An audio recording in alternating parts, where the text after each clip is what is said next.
केंद्रीय कर्मचारियों को मोदी सरकार का तोहफा, महंगाई भत्ते में 6% का हुआ इजाफा, बढ़ा महंगाई भत्ता 1 जनवरी 2015 से लागू।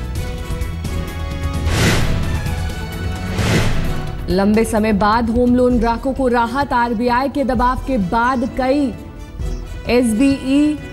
एसबीआई समेत कई बैंकों ने घटाई ब्याज दरें। आईसीआईसीआई बैंक ने ब्याज दर घटाकर 9.25% की, एसबीआई और एचडीएफसी का ब्याज दर घटकर 9.85%। रियल एस्टेट रेगुलेशन बिल को मिली कैबिनेट की हरी झंडी, बिल में रियल एस्टेट सेक्टर के लिए एक रेगुलेटर बनाने का प्रावधान। रियल एस्टेट सेक्टर में धोखाधड़ी रोकने के लिए बनेगा नया कानून, बिल्डरों की मनमानी पर लगेगी लगाम।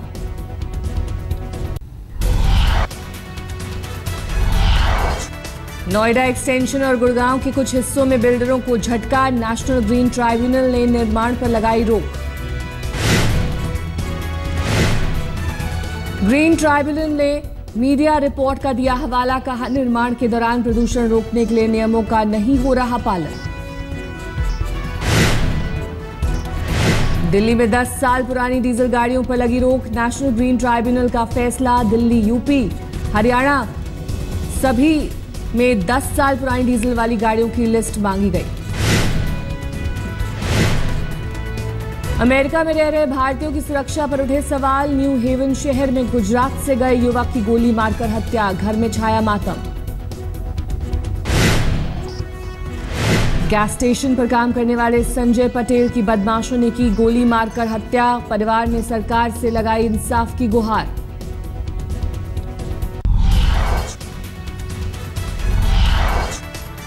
यमन से भारतीयों के वतन लौटने का सिलसिला जारी, मंगलवार रात 500 से ज्यादा भारतीय मुंबई पहुंचे, परिजनों ने ली राहत की सांस।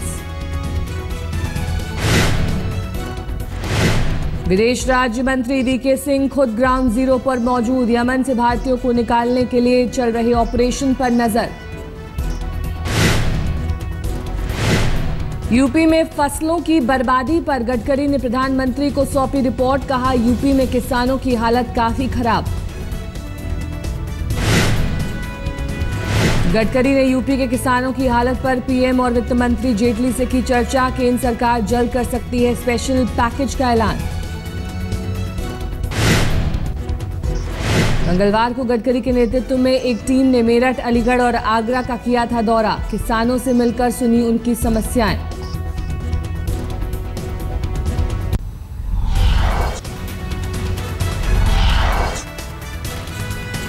कृषि मंत्री राधा मोहन सिंह ने कहा, किसानों की मौत को लेकर राज्यों से अब तक नहीं मिली है जानकारी।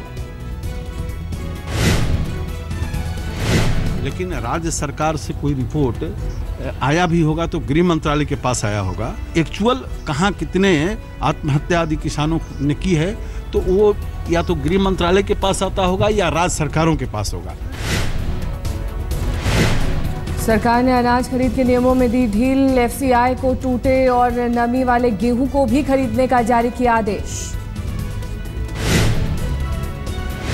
मध्य प्रदेश में पिछले 2 महीने में 16 किसानों ने की खुदकुशी, कांग्रेस ने शिवराज सरकार को कटघरे में खड़ा किया। यूजीसी के चेयरमैन निवेद प्रकाश ने आरएसएस दफ्तर में लगाई हाजिरी, कृष्णा गोयल से मुलाकात, मानव संसाधन मंत्रालय कर चुका है यूजीसी को खत्म करने की सिफारिश।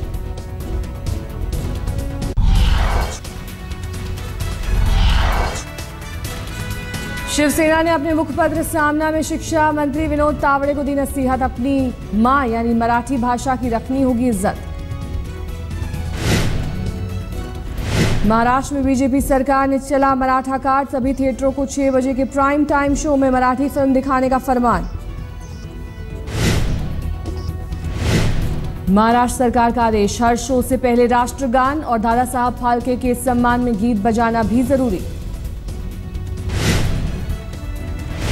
मुंबई की मेयर स्नेहल लांबेकर के खिलाफ थाने में दर्ज हुई शिकायत, मेयर पर राष्ट्रगान के अपमान का लगा आरोप। हरियाणा के खेल मंत्री अनिल विज ने कहा, बॉक्सर ऋषु मित्तल को मिलेगी सरकारी मदद, आज तक ने दिखाई थी चैंपियन की बदहाली की खबर।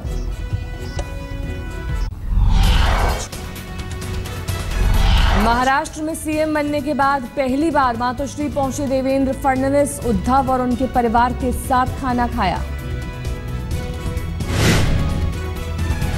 नारायण राणे के लिए प्रचार करने पहुंचे एनसीपी मुखिया शरद पवार ने पीएम मोदी पर कसा तंज। कहा, अच्छे दिन कब आएंगे। अपने बेटे को उत्तराधिकारी बनाने का ऐलान करने वाले लालू को अपनी ही पार्टी के नेता से मिली चुनौती। पप्पू यादव ने कहा, वारिस तय करने का अधिकार जनता का। परिवार के लिए कोई भी वारिस तय कर सकता है, उनके संपत्ति का वारिस पुत्र ही होगा, लेकिन राजनीतिक वारिस जनता तय करती है। ये राजतंत्र नहीं है, ये लोकतंत्र है। राजस्थान में भी ईमानदार अफसर पर गिरी गाज। वसुंधरा सरकार ने बाड़मेर में नगर परिषद आयुक्त को सस्पेंड किया। धर्मपाल जाट ने भू माफियाओं के खिलाफ खोला था मोर्चा।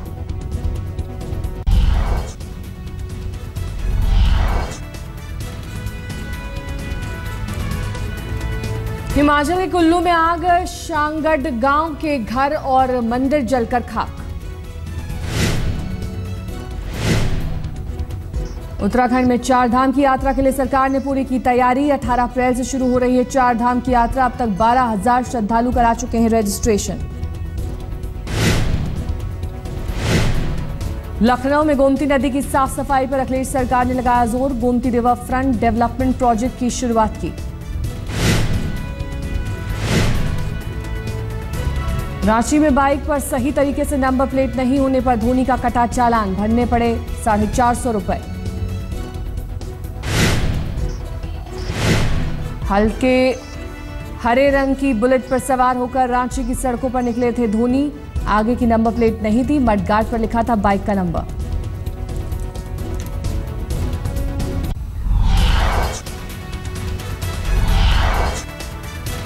माफिया सरगना और बाहुबली नेता मुख्तार अंसारी की लग्जरी कार गाजियाबाद के साहिबाबाद इलाके में मिली। पत्नी के नाम पर गाड़ी का रजिस्ट्रेशन।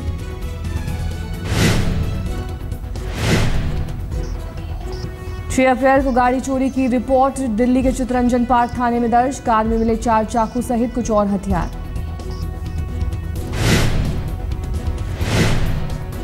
यूपी के रामपुर में लड़की को अगवा कर 4 लोगों ने किया गैंगरेप। बेहोशी की हालत में मुरादाबाद में कार से नीचे फेंका। मुंबई से सटे ठाणे में 2 नाबालिग लड़कियों से रेप। एक चौकीदार पर लगा रेप का आरोप।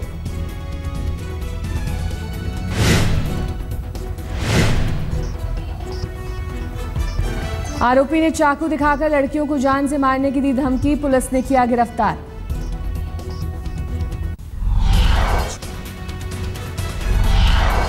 दिल्ली रोड रेज मामले में 4 आरोपियों की गिरफ्तारी। एक आरोपी अलीम पहलवान अब भी फरार। आरोपियों की कार भी बरामद। दिल्ली के मयूर विहार फेज 3 में डीडीए के रिटायर्ड अधिकारी का घर में मिला शव। पुलिस मामले की जांच में जुटी। हिट एंड रन मामले में आज भी जारी रहेगी सुनवाई। सलमान को लंच के बाद शूटिंग पर जाने की मिली छूट।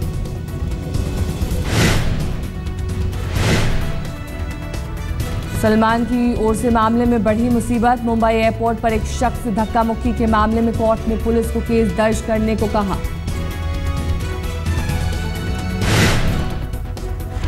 रवीन द्विवेदी नाम के शख्स का आरोप 4 नवंबर को दिल्ली जाते समय एयरपोर्ट पर सलमान और उनके बॉडीगार्ड ने की थी गाली गलौच और मारपीट।